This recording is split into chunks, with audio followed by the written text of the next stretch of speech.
Hey guys, it's Lucid. Welcome back. We're gonna hop back into our game with Sceleria. It's turn 60, and if you recall, Agartha is storming through Marignon after we have done all the hard work of killing his armies.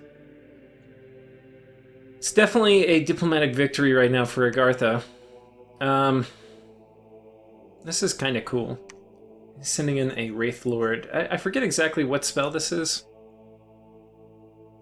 You don't get to keep these guys if you win, but the Wraith Lord's kind of badass in that he's immortal. I don't think you get to keep him.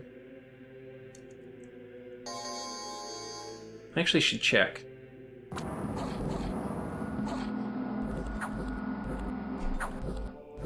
I'm not sure who's going to win this. I didn't actually take a look at the battle report. It looks like the Harbinger is going to win.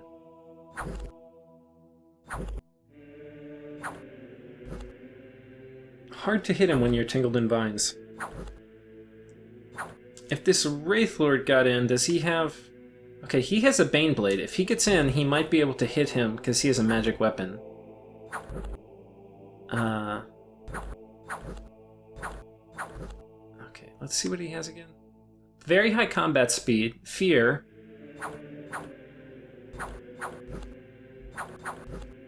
Okay, he hit him. I think somebody broke Mist Form. Oh, he just smacked the shit out of him.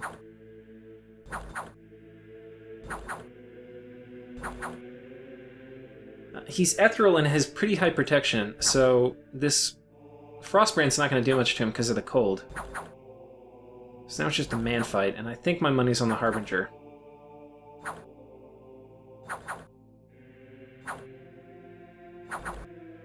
And, okay, Harbinger wins, but kind of barely.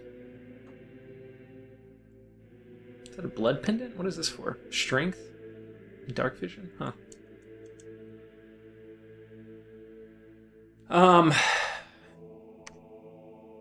Okay, this is unfortunate. Our Grand Thaumaturg got attacked by Horrors. This is the one that we horror empowered. And when they first implemented this, when you blood empower, you can get horror marked. When they first implemented this, it almost never spawned. I went and tested it, and then I think they upped it.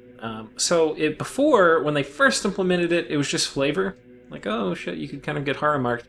Now, if you do a blood empower, there's a pretty good chance you get zapped. And I got zapped. So, let's check that again. I want to see what items I had on. I tried to keep items off of this guy because I knew this could happen. So yeah, he just has a Sanguine Dowsing Rod. I had put better items on him at one point to cast other stuff, but you can see he has Twiceborn. So, if we scroll down, he now lives again as a White Mage. So that's cool.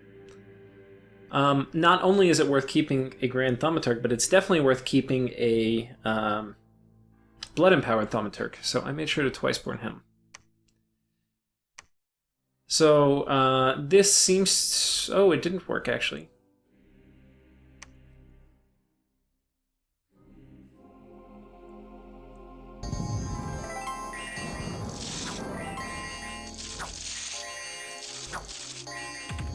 Okay, so Mist Form seems to have gone down. So, yeah, he's probably taking a fair amount of damage. If we look at 34 HP... 24, yeah, so he's getting 26... 30. He's getting an Affliction now, Battle Fright.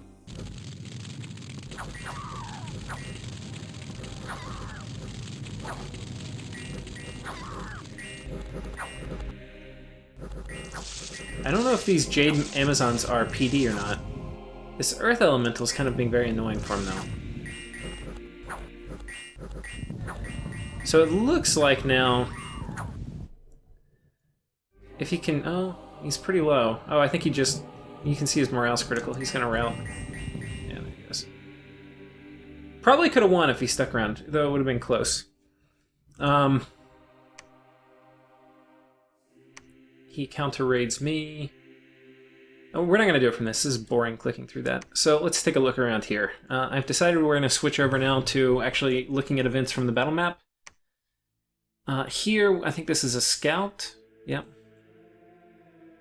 More scouts died. We decided to attack here because this past turn... Wait, am I doing my turns out of order? Okay. hang tight, guys. There's a reason I attacked here, and that was because they lost a big battle, which I don't think I showed in the last episode. So I think I have to go back. Hang tight. We're going to do a greatest hits of... Oh, shit, and it's not even here. 1 second. Okay, hey, I pulled up last turn, because there was a battle I did not show you. And that was this one. This one is kind of going to be the nail in the coffin for... So when I had mentioned last episode that Marignon had said, hey, can you not attack my throne if I go defend? And I had said, yes, I will not attack your throne so long as you can keep Agartha off of it, but I don't want Agartha to take it. So if you can't defend it, then if you can't fight off Agartha, then I'm going to want to go ahead and take it. So this is his attempt to fend off Agartha, which, if you compare this to the armies he was throwing against me, this is quite modest. And then Agartha has something pretty impressive on his side. So let's watch this battle real quick.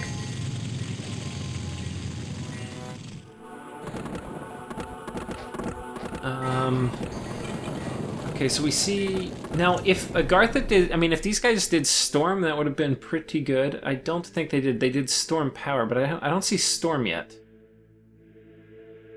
Otherwise, these guys would not be able to fly. It also tells me... Actually, I don't really mind if Agartha does mass flight against me, because I'm going to have so many dudes, it's just going to open them up to being attacked from like a million sides.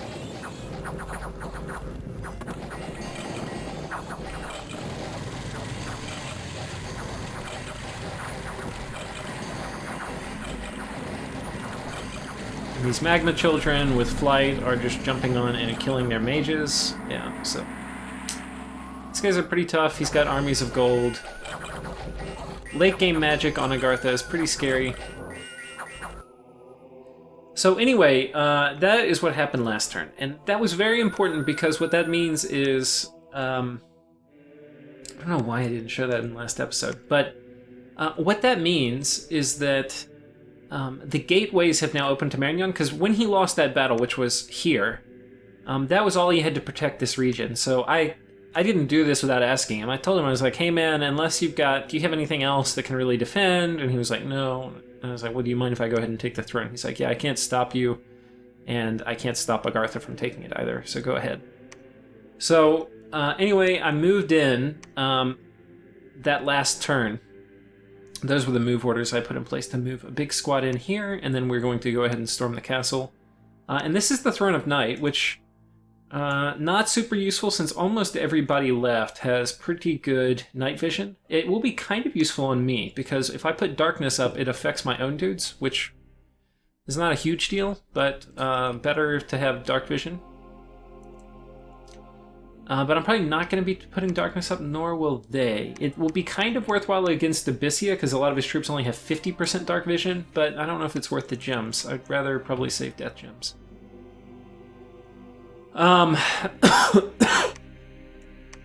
Agartha moved in here. And I had a kind of big army, but I think a lot of them actually died fighting Marignon. But he has better stuff here. He's got, it looks like, Fog Warriors and... I think it was Army of Gold. Yeah.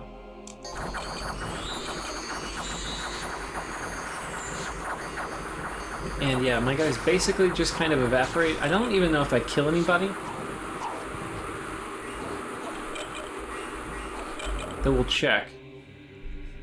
This is one of the ones we do want to see the battle report for. Juic. So here was the one versus Marignon, and I killed some of his stuff, but then he attacks me here, and I lose a fair amount. Or basically everything, all my thaumaturgs. I don't really kill anything of value or note for him. Yeah, so not great. Now I'm going to go ahead and move a small force in here, and I've got a scout here. We're going to start building a palisade, and I started building this last turn here. So yeah, we've got a fair amount of infrastructure coming up. Once I get all this forted, I'll be in good shape. But you can see Abyssia's Dominion is just pushing in so hard here. Even though I've got 10 Dominion strength and then temples in every single one of my provinces, he's still pushing his Dominion in. So I've got all these guys preaching. I should, and I probably will next turn, set some of my thaumaturgs to preaching too, because they have higher priest scores. But when it's one Dominion, either way, that's when these Holy One priests are actually kind of effective. So they are off reanimator duty, and they are on preaching duty. Yeah. We also moved an army in here, and I do want to take this. I'm hoping that Marignon's going to take this army and go back and try to defend, but he may just be stubborn and try to kill me. Either way, we're moving in some big stuff. We've got Army of Gold coming in. We've got this guy coming in to do Fog Warriors. So hopefully we can win this battle here, but I'm not totally sure how this will play out. Actually, I'm thinking about it. It might have just been better to click through all of these. Where was this? Okay, so we did take this throne. I don't even know if it's worth watching. There's nothing really inside. I'll just show it to you.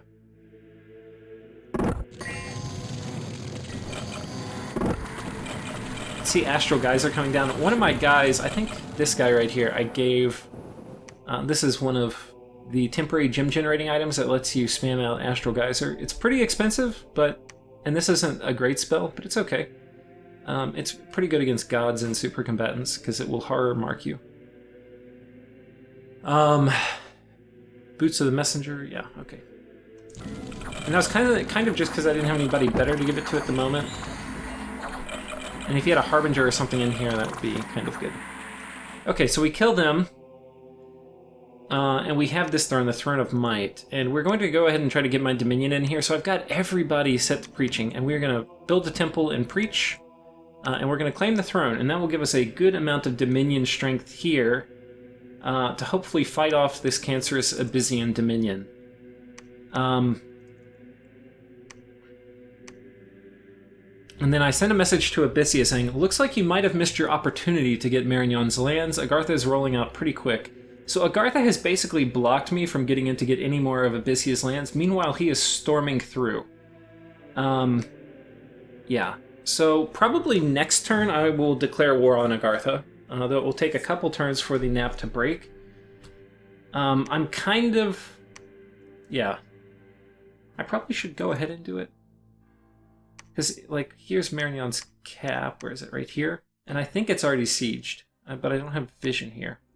Fortunately. Here you can see we've set our thaumaturgs to preaching as well. Even with all these guys preaching, his Dominion is almost pushing in. And yeah, we're going to be storming this castle. I don't think there will be any significant resistance in here. I don't know why I have him on Storm Castle. He should be set to hide. I don't want him to die with that Thistle Mace. And I think... Oh, Abyssia did attack, or Agartha did attack here, trying to go ahead and claim this with a little tiny army, though I think we squished it. So as you can see, it was very good that I went and communicated with Marignon to take this. Otherwise, Agartha would have it, and then honor would compel me to not take it from Agartha until our nap expired, which would probably allow him enough time to storm it, which I do not want him to have. So we will be storming it, and honor will compel him to not attack me until one of us breaks the nap. So that is good news, and we can see there's a lot of good sites inside here. So that will all be next turn, and I think we have time to go ahead and move into it. So I'm going to go ahead and save this, and we'll go ahead and jump into next turn, which is turn 61. Let's see if we can... Okay, so we got hit by Flames from the Sky, my most favorite spell. That is this province, right? So we went to attack here, and let's go ahead and watch this battle. It looks like we lost, so big surprise, but Flames from the Sky, which he is only casting on me, even though Agartha's probably sieging his capital, and his only big army is defending Pangaea's capital. He really should have given me these lands and then gone and protected himself, but anyway. Now, the problem here is these Pillars of Fire, they came down right amongst my main core of mages. I didn't have enough troops, I needed more troops on the front, and I needed to put my core of mages back. Because this just basically wiped out a bunch of my dudes. And that's basically the end of it. I still got Fog Warriors off, but yeah. And Rigor Mortis is up, but it's not enough. I think I still got, yeah. Protection is, I mean, I got Armies of Gold up. What is this spell? Heat from Hell.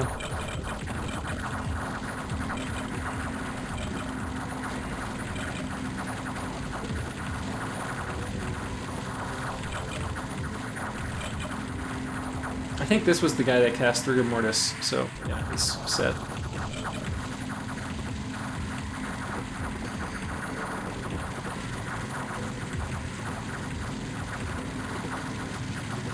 So we probably killed a bunch of his stuff, but yeah, not really what I like to see. We're probably going to sound the retreat pretty soon.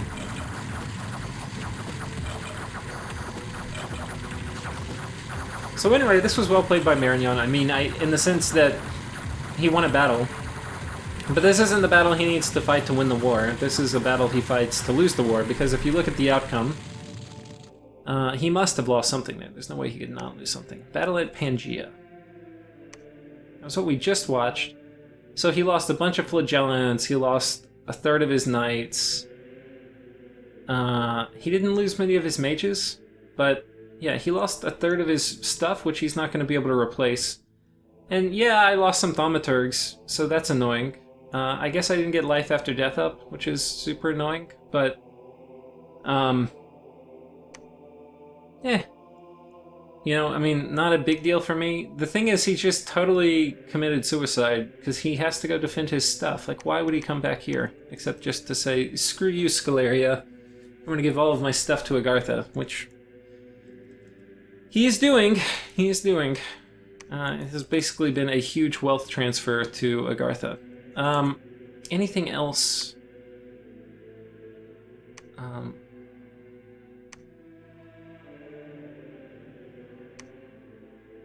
Okay, this is the Throne Fort, so we'll go ahead and watch the battle here.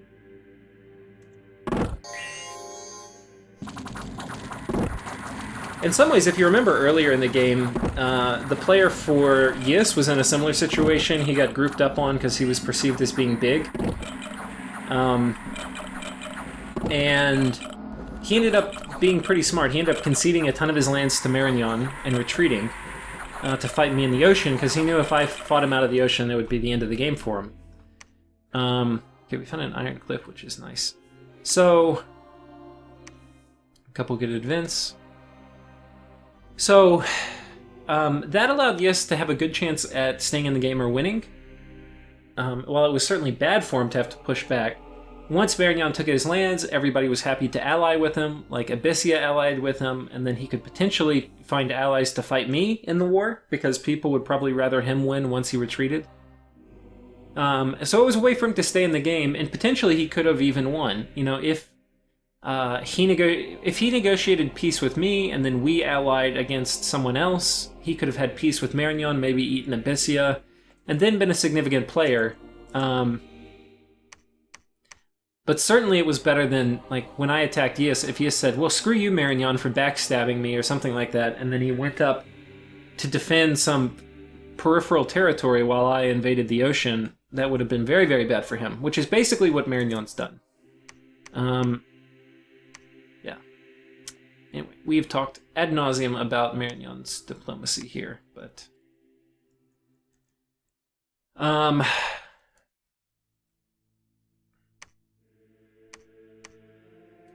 Okay, and Abyssia has cracked this already. And Agartha has cracked both of these forts, so he'll be going in shortly. So what we're going to be doing here, we're going to be moving in some more troops. We've got a palisade coming up here. This one is almost done. I've got 2 months left. This one's a bit farther away. 3 months left. And I sent a message to Agartha. Well, you've fantastically eaten all of Marignon without fighting one of his major armies. Quite an accomplishment with such a slow-moving nation. As such, your size requires us to end our NAP 3. That means that orders issued on turn 63 will reflect our new diplomatic situation. Always good to clarify this, because it's not exactly clear what NAP 3 means. Like, is it the turn that I send it, or is it the turn that you get it that starts the 3 countdown? and then is it the turn we send the orders? There's probably some standard. It's better that nap 3 is long enough that you can at least agree on when the attacking will happen. So anyway, I put my interpretation of the nap 3 ending in here, which is basically on turn 63 it will end. It's turn 61 now when I send it. So turn 64 we'll have the attack orders coming in. Anyway, that seems to be about right in terms of the math. But anyway, so I basically let Agartha know that our nap is ended. And then I sent a message to Marignon saying, are you really just going to fight me while letting Agartha take all of your lands and cap uncontested? And then I sent a message to Abyssia. Well, Agartha has eaten 80% of Marignon very quickly, and he was the second largest player before that. So I just ended my nap with him this turn. Hopefully he can chew through... hopefully before he can chew through all of Marignon's forts. Of course you're welcome to do the same. So Abyssia is in a weird situation because... yeah. I'm more powerful than him, and Agartha is more powerful than him. So, on one hand, this is the problem. Let's talk real quick about the situation Abyssia is in. He cannot fight either one of us 1v1. So, what he's instead going to have to do is he's going to have to fight one of us 2v1, right? So, he'll ally with one and fight the other. And in this case, I think he's probably going to ally with me and fight Agartha, just because Agartha is significantly bigger than I am. The problem is that any gains I get from fighting Agartha will be much bigger than his. Because he's smaller than me, he's not going to be able to eat land as quickly as I will. This is the problem when you're in an asymmetrical partnership. So, we'll team up and fight Agartha, and he needs desperately to take some of Agartha's lands when that happens. The only play for him is to rapidly switch back and forth while he gets lands from both of us. So he needs to fight Agartha, get some of his lands, then switch, backstab me, fight me, get some of my lands, then switch back and backstab Agartha. It's really, really diplomatically hard. And what can make that not work is if he teams up on Agartha, let's say, while we're doing that, we split Agartha's armies up, we're having trouble taking lands, but finally we smash enough of his armies that, now we're going to crush Agartha. Well, by the time he switches sides to come back and backstab me, it's too late. Now Agartha is a weak ally, and I'm going to keep being able to push into Agartha while at least defending against Abyssia. So it's a really difficult situation. He really waited too long to attack Marignon. If he had, let's say this additional land, he would have much more strength and flexibility in his diplomatic situation. Right now, he's kind of behind. There's no two ways around it. He's definitely behind. Yeah. And, if he sides with Agartha to attack me, I think it would be totally game over. Because Agartha has troops that can siege my castles. So, Agartha, with a big army, because of their huge siege bonus, they can break through my castles. Abyssia really can't. And I can at least inflict enough damage where his troops won't be able to siege effectively. So, point being is that in a war with me, he needs to be, quite large for him to have any gains. And Agartha is going to disproportionately get more than he will in a fight against me. Now, if we turn it on its head, I'm also going to be able to siege down Agartha better, but Agartha is not as forted up, though he does have a fair amount. So Abyssia also has a big border, which basically he can get... There's less forted lands that he can take, and he can do a lot of the blood things, like send horrors and stuff to raid Agartha's unforted lands much more effectively than he can do against me. So, enough babbling. That is, I think, the diplomatic landscape. So, Abyssia and I still have a very short-term nap. I think it's nap 2 or something? I don't remember. But anyway.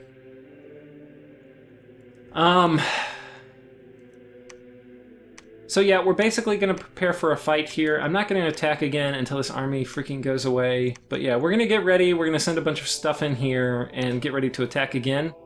We're going to patrol with a bunch of guys moving in case he decides to come back on top of my fort. I'm going to Army of Gold and Rigor Mortis again. And yeah, I'm ending my nap and we're going to be preparing to launch headlong into Agartha. Meanwhile, our astral gem stockpile is piling up. We are going to need lots and lots of pearls. And you can see my other gem stockpiles are piling up. If we take my total gem count right now, this is at about 150? Well, 50, 100, yeah, about 150. So that could alchemize into 75. So that will put me at like 250 pearls if I alchemize everything, which would be the minimum for casting Arcane Nexus, which I have, by the way. I can't remember, did it finish this turn? Yeah, it finished this turn. So I have it. I can cast it, I have the paths. But I don't have the gems.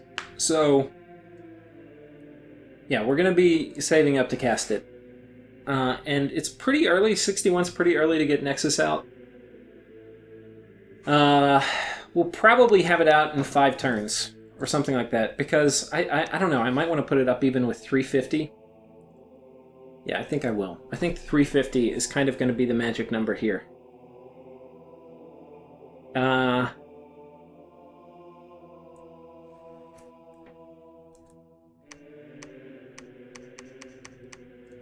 I kind of don't want to alchemize Earth either, because I can turn these into Troll Kings, and they are going to be very, very key for my battles. And you can see here, I'm having trouble ferrying all my troops around. So I probably could use these guys more to ferry them and move them. Like, I have them piled up where I don't need them, but this is why you really want Undead Command. So anyway, what will probably happen is I'll actually use these guys to ferry them around. I'm going to basically have them sitting around here researching, and then when it's time to go fight Agartha, I'm going to send these guys over this way. What do we have over here?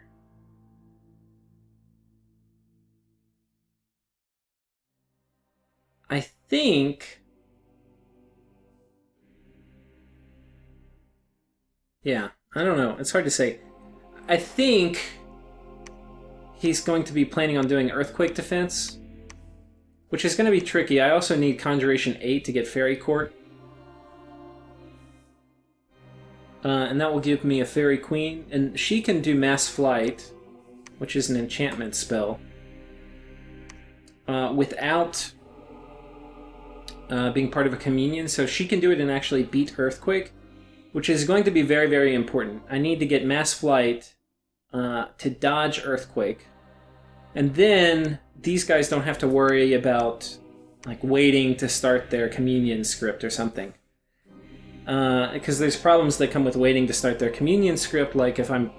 basically, if these guys have to twist fate or something so they dodge Earthquake, then the air astral dude who I'd be sending to normally do like a Mass Flight, they would not be able to cast Mass Flight until even later. So anyway, it means my skeletons all get murdered even though I save my mages, which is not the situation I want. So we'll probably be doing some raiding.